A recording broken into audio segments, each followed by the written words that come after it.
Olá!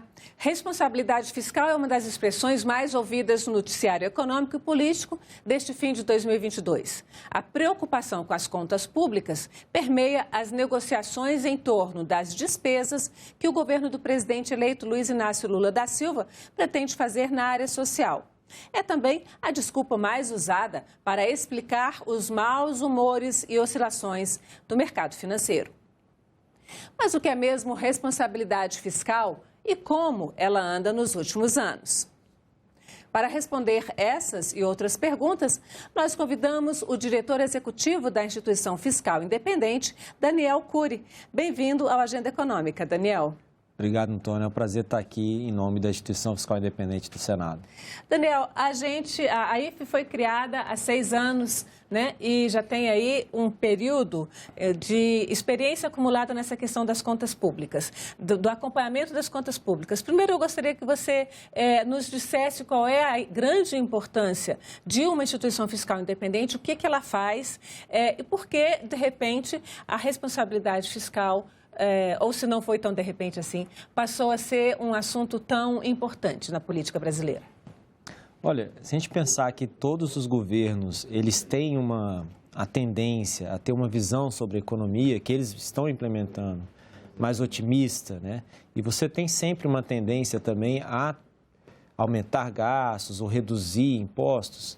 É importante que haja uma instituição fiscal que tenha esse olhar independente sobre as contas públicas e possa fornecer um contraponto em relação a quem faz de fato a política fiscal, que é o Executivo, e o Legislativo também aprovando o orçamento e todas as políticas públicas. As IFES ao redor do mundo, eu acho que já somam cerca de 40 ou até 50 IFES na último levantamento feito pelo FMI. É um tipo de instituição que ganhou notoriedade nos últimos anos justamente por ter a capacidade, né, de aumentar a credibilidade da política fiscal. Se você tem alguém que consegue fazer uma avaliação independente, você contribui para o debate fica mais rico, você gera uma questão de reputação até para o Executivo, para quem executa a política fiscal, e aí você tem, de fato, uma questão de um aprimoramento em torno de toda a gestão das contas públicas. E quando a gente pensa assim em contas públicas, o que é a coisa mais importante? O que vocês batem o olho primeiro e dizem, não, está legal ou não está legal? Se a arrecadação que o governo arrecada ainda está superior ao que ele gasta de diversas formas, ou gasta ou investe, bom, tudo o que é feito com o dinheiro público, ou tem algum outro parâmetro? E por que esse é o parâmetro mais importante?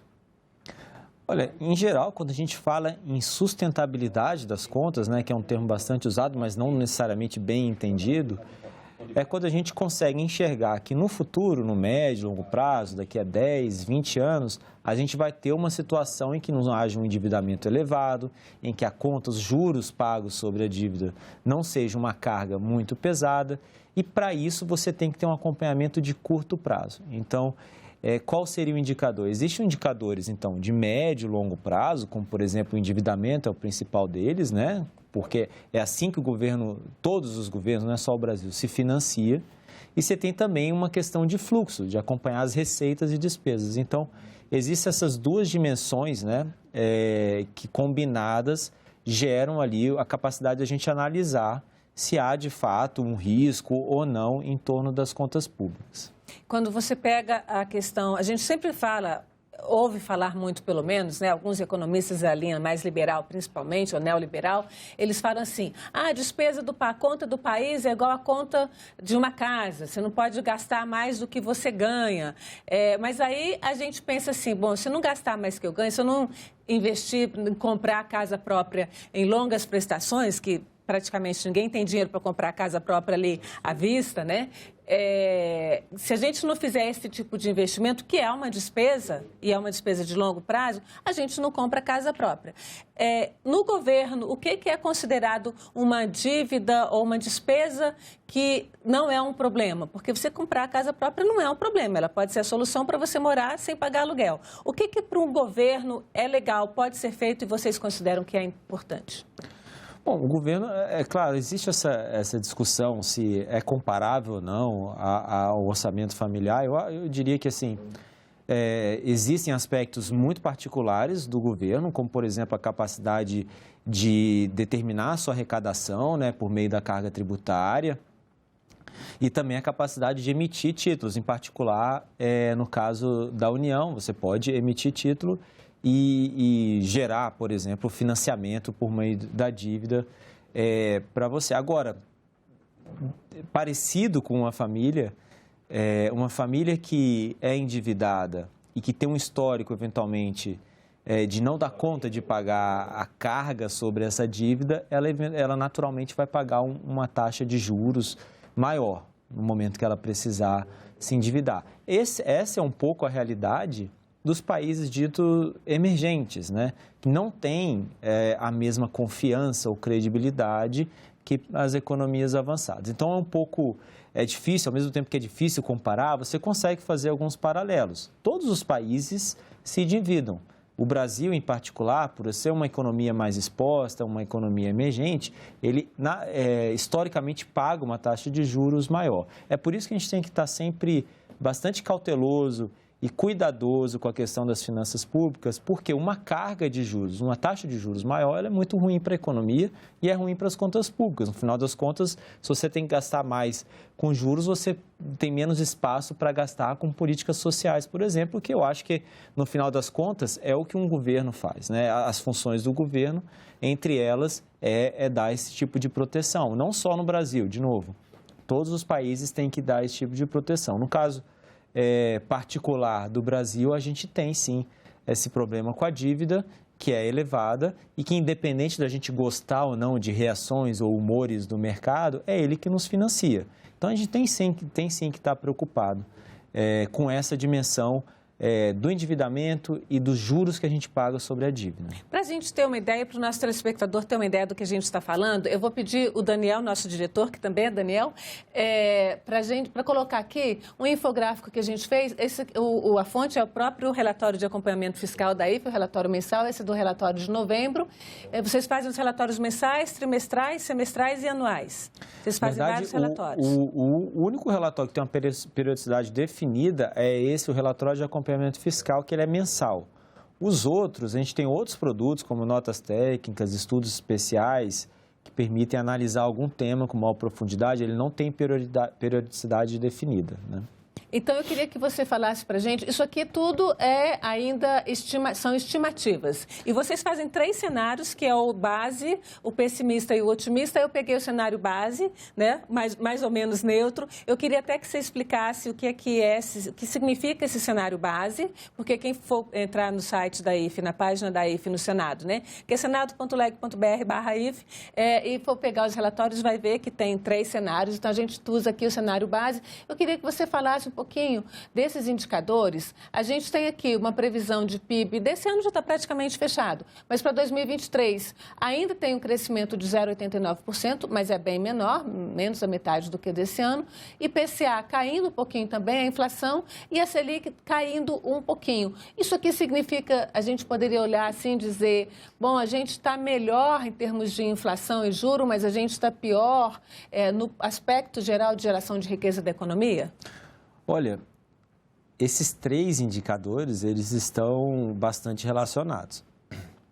Então, quando a gente fala que a economia vai crescer, deve crescer em torno de 2,6% em 2022, e é bom destacar que essa é uma projeção que foi crescendo ao longo do ano, e o que estaria por trás disso tem até algumas medidas que foram adotadas pelo governo, alguns estímulos, como, por exemplo, a ampliação do Auxílio Brasil, com a emenda constitucional 123, a criação de alguns benefícios, o corte de alguns tributos. A gente acompanhou a discussão sobre os impostos que incidem sobre combustíveis e energia. Tudo isso gerou, sim, uma série de estímulos fiscais, que a gente chama, né, ao longo de 2022, que culminaram num crescimento maior do que se esperava inicialmente.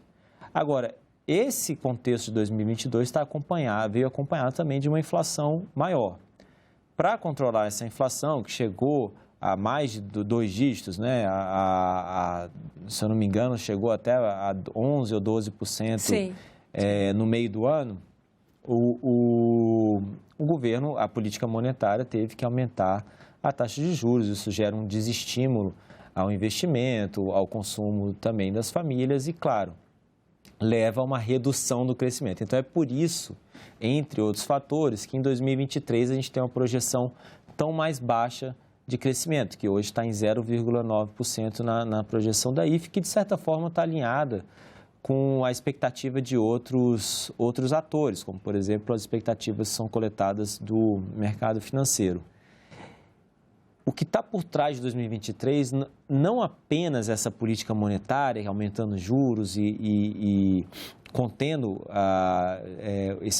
desaquecendo a economia, mas é um movimento sincronizado em outros países também, que estão elevando juros. Isso vai fazer com que o mundo cresça menos no ano que vem. Isso vai, naturalmente, afetar o Brasil. Então, embora pareça um crescimento muito baixo, de 0,9%, é algo bastante realista nesse momento, dado esse contexto externo bastante desfavorável. O que é que a gente, pegando o relatório da IFE, alguém que não tem esse conhecimento de economia, eu não tenho esse conhecimento de economia, o que é que a gente, pegando o relatório da IFE, qual é a informação mais importante que tem ali para dizer o país, as contas públicas do país vão bem ou as contas públicas do país vão mal? Olha, eu destacaria, nesse último relatório que foi publicado em novembro, a nossa avaliação sobre a chamada PEC da transição. No momento, é uma minuta apresentada pelo governo eleito, pela equipe de transição, e que aponta na direção do aumento de gastos e o aumento, boa parte desse aumento, de forma permanente. Isso acendeu um sinal de alerta, não só no mercado, mas na IFE também, porque a partir do momento que você chega com uma proposta que aumenta a despesa, independente dela ser meritória ou não, isso tem um impacto sobre as contas públicas no médio prazo.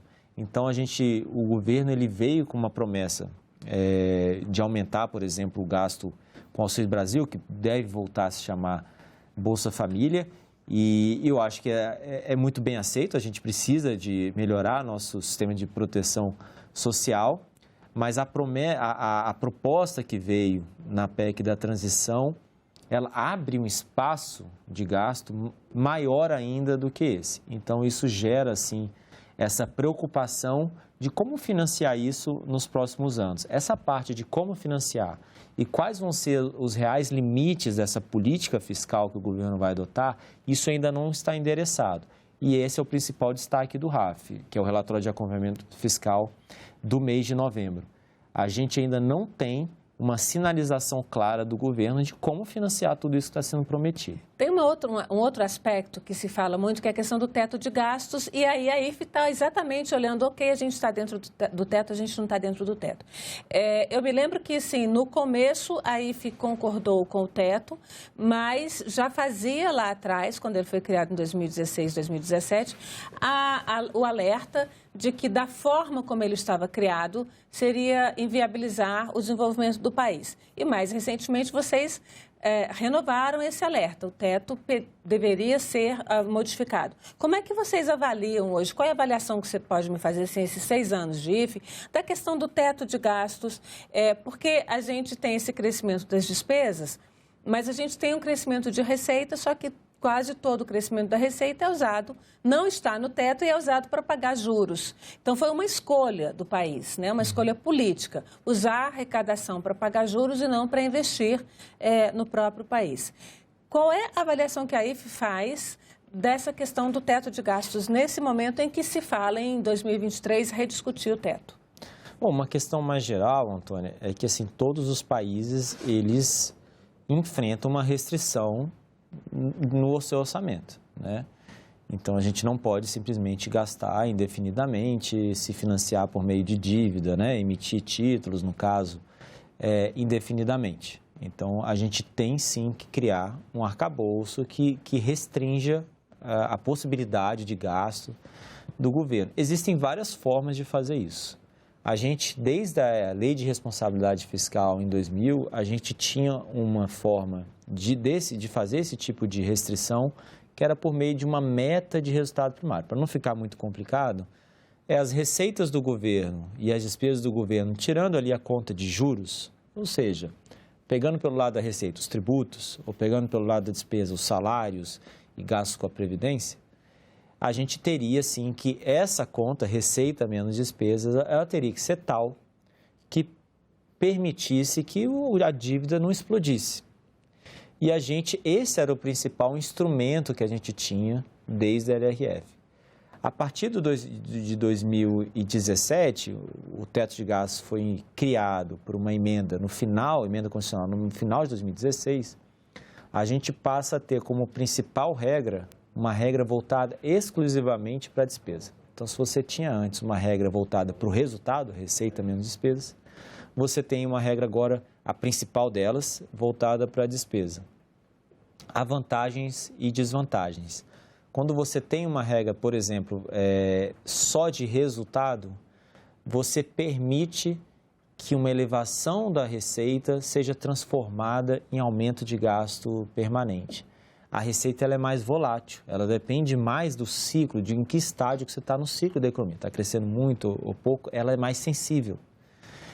E isso gerou, sim, uma situação enquanto a receita crescia, a gente conseguiu gastar mais. Depois de um tempo... Tinha gerado despesas permanentes. Isso, e a gente passou a uma situação deficitária. Por isso que existem regras voltadas à despesa, que é uma variável que está mais sob controle do governo. E aí, voltando à pergunta, a avaliação da IFE no início era de que, olha, mantida a trajetória das despesas, em algum momento você vai atingir o teto de gastos, né, se você mantiver essa trajetória. Isso, de fato, aconteceu algumas vezes ao longo dos últimos anos. A IFE ela não se posiciona no sentido de recomendar uma regra específica ou de avaliar uma política, alguma proposta em particular. A gente avalia do ponto de vista fiscal, em termos de impacto. E o problema que aconteceu com o teto de gastos é que toda vez que ele foi pressionado, confrontado com a demanda por mais gastos, ele foi o elo mais fraco. Então, ao longo dos últimos anos, ele deixou de ser uma restrição em que os agentes acreditam. Então, quando se fala, por exemplo, no aumento de gastos, e de novo, independente do mérito e do impacto que isso pode ter na economia e nas contas públicas, você deixou de considerar o teto de gastos como uma restrição àquilo. E então a gente fala, é uma expressão muito utilizada por economistas, né? A gente desancora as expectativas. Então, ninguém consegue ter aquela previsibilidade de que você vai seguir uma regra. É basicamente isso que está por trás desse acompanhamento que a IFE faz em torno do teto de gastos. Bom, entrando um pouquinho nessa discussão aí que começa a acontecer de o que seria uma nova âncora, você falou da Lei de Responsabilidade Fiscal, que funcionou por 20 anos e ainda existe, né? E funcionou relativamente bem e foi feita de uma forma mais consensual. O que serviria? Seria o caso de substituir o teto, de modificar o teto, já que você diz que ele perdeu a credibilidade? Olha, isso, felizmente, não é uma tarefa da IFE, é uma tarefa para o governo eleito e para o Congresso, principalmente, né? Quando a gente fala da perda de credibilidade do teto, passa muito por talvez uma ausência de um engajamento do Congresso em acreditar naquela regra e achar que é essa regra que reflete os nossos anseios em termos de políticas públicas. Então, tem um pouco esse componente político e de engajamento em torno de uma regra que é muito importante. Então, nenhum país do mundo consegue fazer algum tipo de ajuste ou manter alguma regra de pé se não houver um compromisso político em torno dela. Esse desafio está agora com o governo eleito. Eu te garanto que existiria várias formas de desenhar um novo arcabouço ou uma nova regra. O que muitos países fazem, a exemplo do Brasil, é ter uma regra, sim, que controle a despesa. De novo, é a variável que a gente mais está sob jurisdição, digamos assim, do governo. É a despesa, mais do que a receita, que é mais volátil. Existe também uma discussão, e muitos países adotam, algum tipo de referencial em termos de dívida. Porque, no final das contas, a gente está querendo controlar esse fluxo de receitas e despesas justamente para você não ter uma dívida tal que você não consiga pagar, ou que você tem que pagar uns juros muito altos. Então, me parece que uma possível combinação seja manter uma regra, pode ser a meta de resultado primário da LRF, combinada com um teto de gastos, pode ser também um teto de gastos, não necessariamente esse, e algum tipo de referencial para o endividamento, isso mais relacionado ao médio prazo, né? Então, me parece que o arcabouço poderia migrar para algo assim, mas o mais importante, há pessoas muito boas estudando esse tema. O mais importante é que o Congresso entenda a importância de seguir a regra que foi escolhida. Daniel, eu vou pedir novamente ao Daniel para colocar um outro infográfico que a gente preparou aqui, até para ter uma ideia, né? A gente tem aqui, e eu queria que você explicasse cada um ponto, mais uma vez, esses são dados, né, do RAF, do Relatório de Acompanhamento Fiscal de novembro da IFE. A gente tem aqui esse resultado primário do governo federal, uma previsão, uma estimativa, né, para este ano 2022 de 0,76% do PIB, portanto, um aumento, em 2023 uma queda de quase um ponto percentual, uma dívida bruta do país crescendo, uma despesa primária também crescendo e uma receita líquida crescendo aqui quase um ponto, uma receita líquida caindo. Eu primeiro queria que você explicasse o que significa cada item desses, né? Porque não é simples a gente pegar. Receita primária, o que é? São os impostos todos. Como é que você explica isso? Dívida bruta, despesa primária e receita líquida, assim, 3 minutos para todo mundo entender. Não, acho que é possível. Essas duas últimas linhas, despesa e receita, no caso, são contas primárias, não pegam as chamadas contas financeiras, vamos considerar que sejam juros e algumas outras despesas e receitas financeiras. Dentro da despesa primária, então, que não é financeira, a gente vai ter salário, benefícios assistenciais como Bolsa Família, Previdência. Dentro da receita primária, ou seja, tira os juros, a gente vai ter os impostos, contribuições, tributos, a arrecadação com exploração de recursos naturais, como petróleo, a gente teve uma arrecadação muito grande, dividendos de empresas estatais, e tem arrecadação também, por exemplo, do regime geral de previdência social, né, as contribuições que a gente paga para a Previdência. Soma tudo isso, a gente tem as receitas de um lado e a despesa de outro. Receita menos despesa gera aquela primeira linha, que é o resultado primário do governo federal. Às vezes a gente se refere a um conjunto que se chama também de governo central, mas basicamente a gente está falando ali excluindo estados e municípios. É a União que está ali naquela primeira linha. Em 2022, a gente tem uma situação positiva. A gente está tendo um superávit primário, aquela conta de 0,76% do PIB, quer dizer que a gente está tendo um superávit. Receitas maiores do que despesas em 0,8% do PIB, que dá cerca ali de 80 bilhões, 70 e poucos bilhões para facilitar para quem está nos assistindo. Por trás desse resultado de 2022, a gente tem um comportamento da receita muito forte. E o que está por trás do comportamento da receita? Pode ser que haja fatores estruturais permanentes, mas há também um fator mais conjuntural, que é por conta da inflação. A inflação mais alta, os preços sobem, o faturamento das empresas em termos nominais sobe também, o governo arrecada mais. E aqui tem também uma antecipação de receita da Petrobras, ou seja, receita que seria paga só ano que vem, o governo atual está pedindo para a Petrobras antecipar o pagamento? A gente tem já, nesse cenário, a gente já considera uma antecipação de dividendos. Mas esse é um fator que explica, mas o principal é um crescimento mesmo dessas receitas, não só com dividendos, mas exploração, royalties do petróleo. Por exemplo, a própria arrecadação da Previdência está crescendo com o desemprego caindo. E a gente chega, então, na dívida. Por isso que a dívida de 76,6% do PIB é uma dívida menor do que a gente tinha antes. Para 2023, a gente espera uma reversão disso. Como eu falei, na PEC da transição, a gente sinaliza com o aumento de gastos, a inflação vai ser menor e o crescimento do PIB vai ser menor, a gente vai arrecadar menos, a gente vai voltar a ter um déficit primário e uma dívida que já vai se aproximar de novo dos 80% do PIB. E esse é 80% do PIB, essa relação dívida-PIB, parece que é um ponto assim que todo mundo fica alerta, é isso?